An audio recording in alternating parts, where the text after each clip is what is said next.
Welcome to PSY 316, Study Session 4, Short-Term Memory. Introduction. In this lecture, effort will be made to explain what short-term memory entails. This will give the reason why you forget information entering into your short-term memory easily, especially when you have not rehearsed on it very well. Finally, the lecture will cover how short-term memory and long-term memory work together. Objective. At the end of the lecture, you should be able to 1. Explain in detail the short-term memory. 2.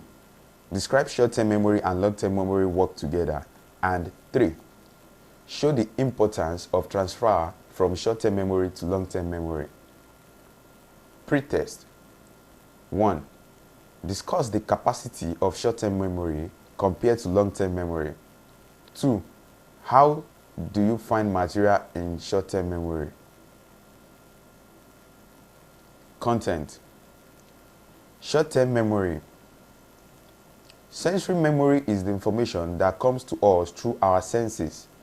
However, not every material in sensory memory makes it into short-term memory. The stimuli that we pay attention to in sensory memory determines what gets into short-term memory. We obviously do not pay attention to all the competing stimuli in sensory memory.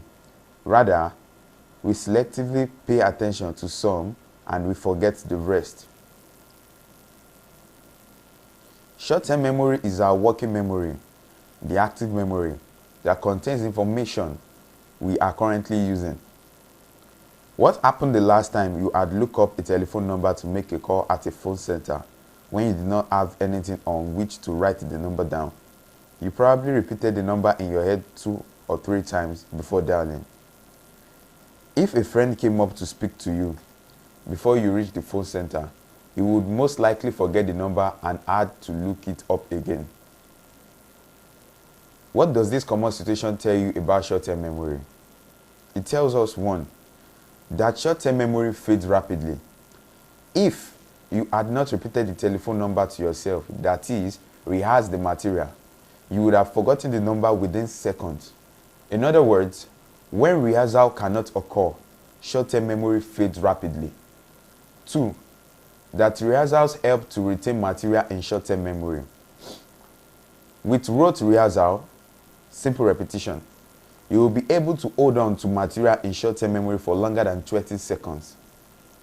We showed this in the example of looking up a telephone number. Generally, however, rote rehearsal is not the best way to get information into long-term memory. The next step is the storage and transfer model. For that, more meaningful rehearsal in which the material to be remembered is associated with material we already have in long-term memory is best. 3. That short-term memory is like your attention span. If you are distracted, you will forget whatever is in short-term memory. This can be a nuisance sometimes, but it helps to preserve sanity. Suppose that you remembered every trivial transaction you were involved in all day long. Such information will interfere with your ability to go on with other activities and to take a new material.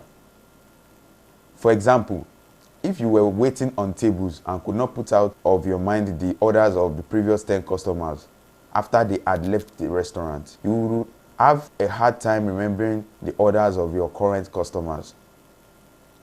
4. That capacity of short-term memory is small. The magic number,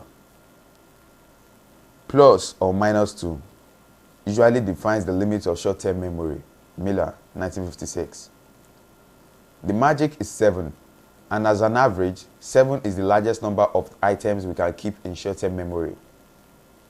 An item is a meaningful unit, such as a letter, digit, word, or phrase. Some people at some times, however, can remember no more than 5 items, while others can often remember up to 9. We can expand the capacity of short-term memory. One way to expand short-term memory is through chunking or grouping items into meaningful units. You can remember telephone numbers more easily. For example, if you break them into 3 chunks, the exchange plus 2 groups of 2-digit number, instead of 7 numbers in a row. Chunking does not expand short-term memory indefinitely. However, once you reach the limit of the amount of information you can store there, any addition of new information will cause the old information to be displaced, unless it has been stored in long-term memory. How we find information in short-term memory?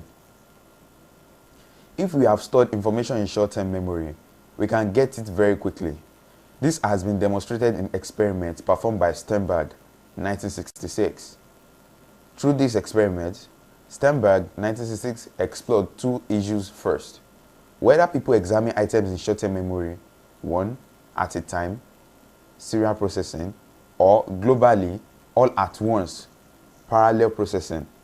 And second, whether the search of material in short-term memory is self-terminating, hence when you have found the test item in short-term memory, or exhaustive, we can scan all digits in memory set. He concluded that retrieval from short-term memory is serial rather than parallel, and exhaustive rather than self-terminating, and that retrieval is extremely rapid. How short-term memory and long-term memory work together? Imagine yourself a carpenter in a workshop with all your materials neatly organized on shelves. As you prepare to build a cabinet, you take wood, a saw, and a hammer from the shelves and put them on your workbench, saving some room to work on. Soon, you realize that you need some nails and clamps, and so you lay them down on the bench too. Before long, your bench is such a jumble of tools and material that there is no room to work. You stack some boards in a neat pile, but until things keep falling off the table, you put some of the materials and tools you have finished with back onto shelves to leave some room to work on, and you go ahead to finish the job. In the analogy created by Klatsky, 1980, the workbench represents short-term memory, known as working memory. The shelves represent long-term memory, the repository of such information we don't need at the moment but have stored. Short-term memory contains a limited amount of activated material in current use, while long-term memory contains a great deal of encoded, currently inactive material. If we stretch this analogy and assume that the shelves have a magical ability to refill themselves when we take materials to the workbench, we can appreciate the way short-term and long-term memory overlap. Something can be in both short-term memory and long-term memory at the same time. Another way to look at the differences between these 2 types of memory and at the way they are related is to realize that, according to the model we have presented, everything we learn has to go through short-term memory before it reaches long-term memory. Once it does, it is at least theoretically capable of being activated so that we can work with it. Whatever we want to retrieve from long-term memory has to go through short-term memory before we can use it. Not all information, though, gets into long-term memory. Some of it falls off the workbench onto the floor, where it gets swept up and thrown out rather than put on the shelves. It is easy and more or less automatic to pick up material from the workbench and memories from short-term memory, whereas you have to search for what you want on the shelf or in long-term memory. However, once you have stored something on the shelf in long-term memory, it is not likely to fall off and disappear even if you are distracted. What does happen is that material stored on shelf for a long time sometimes gets wrapped or distorted, so do memories.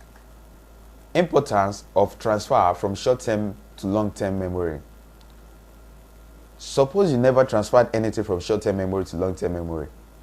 If you met someone today, you would have to learn his or her name again tomorrow, and the next day, and day after. If you went out, you would not be able to remember your way home from one day to the next day. You would have to keep relearning the same information over and over again because of the limited capacity of short-term memory. Summary.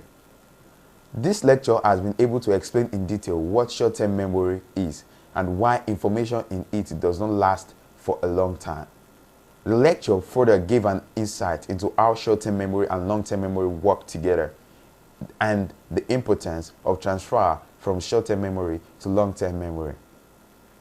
Post-test. 1. Why does transfer important in memory?